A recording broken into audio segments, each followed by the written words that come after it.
Welcome மக்களே. இன்றைக்கி நம்ம கள்ளக்குறிச்சியிலேருந்து என்ன பார்க்க போகிறோம் அப்படின்னா குழி பணியாரங்க. ஆமாங்க, எங்கள் வீட்டில் இன்றைக்கி குழி பணியாரம் செஞ்சாங்க.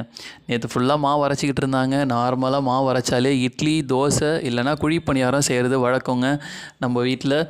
ஸோ இனிப்பு பணியாரம் செய்வாங்க, இல்லைனா முட்டை பணியாரம் போட்டு தருவாங்க. இது கொஞ்சம் காரமாக இருக்குங்க இந்த பணியாரம். இது பார்த்திங்கன்னா ஃபுல்லாக வெங்காயம், பச்சை மிளகா அந்த மாதிரி மிக்ஸ் பண்ணி போடுறதுனால கொஞ்சம் காரம் தூக்கலாக இருக்குங்க. இதோடு சேர்த்து தேங்காய் சட்னி அண்டு கார சட்னி போட்டு சாப்பிட்டா செம்ம டேஸ்ட்டாக இருக்குங்க. சூப்பராக இருக்கும். எங்கள் அம்மாவோட கைப்பக்குவம் அந்தளவுக்கு டேஸ்ட்டாக இருக்குங்க.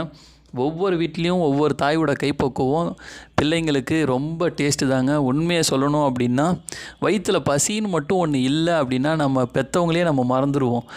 நம்ம தனியாக இருக்கும்போது தாங்க தெரியும். சென்னையில் வேலை செய்கிறவங்க இல்லை தனியாக குடும்பம், ஃபேமிலி அந்த மாதிரி போகிறவங்களுக்கு தான் தெரியும். ரூம் எடுத்து தங்கி இருக்கவங்களுக்கு ரொம்ப நல்லா தெரியும்.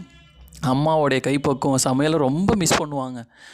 நானும் நிறைய தடவை மிஸ் பண்ணியிருக்கேங்க. நான் சென்னை, துபாய் அப்படிலாம் போய் அங்கே இருந்தேன். வேலை தேடிட்டு இருக்கும் காலத்தில் நானே சமைச்சு தான் சாப்பிடுவேன். அப்போல்லாம் பார்த்திங்கன்னா எங்கள் அம்மாவோட சமையலை மிஸ் பண்ணுவேன். சில நேரத்தில் சென்னையில் அம்மா மெஸ்ஸில் கூட இறங்கி சாப்பிடுவேங்க. ரஃப் அண்ட் டஃபாலாம் பார்க்க மாட்டேன். எது கிடைக்குதோ இறங்கி அந்த பசிக்கு நல்லா சாப்பிடுவேன். அதுக்கப்புறம் தான் தெரிஞ்சிச்சு, வீட்டுக்கு வந்ததுக்கப்புறம் தான் அம்மாவோடைய சமையல் எந்த அளவுக்கு டேஸ்ட் அப்படிங்கிறத நான் புரிஞ்சுக்கிட்டேன். ஒவ்வொருத்தவரும் வெளியில் போனால் மட்டும்தாங்க அதை தெரிஞ்சிக்க முடியும். வீட்டிலே இருக்கிறவங்களுக்கு அம்மாவோட கைப்பக்குவத்தோடைய அருமை தெரியாது. வெளியில் இருக்கிறவங்களுக்கு மட்டும்தான் தெரியும் செம்ம டேஸ்ட் அப்படிங்கிறது. டிஎன்பிசி ஆஸ்பிரண்ட் இருந்தால் உங்களுக்கு ஒரு கேள்வி கேட்குறேங்க. கறி அப்படின்னா என்ன, வாரணம் அப்படின்னா என்னங்கிறத கமெண்ட் பண்ணுங்கள். செம்மையாக இருக்கலாம். தட்டு ஃபுல்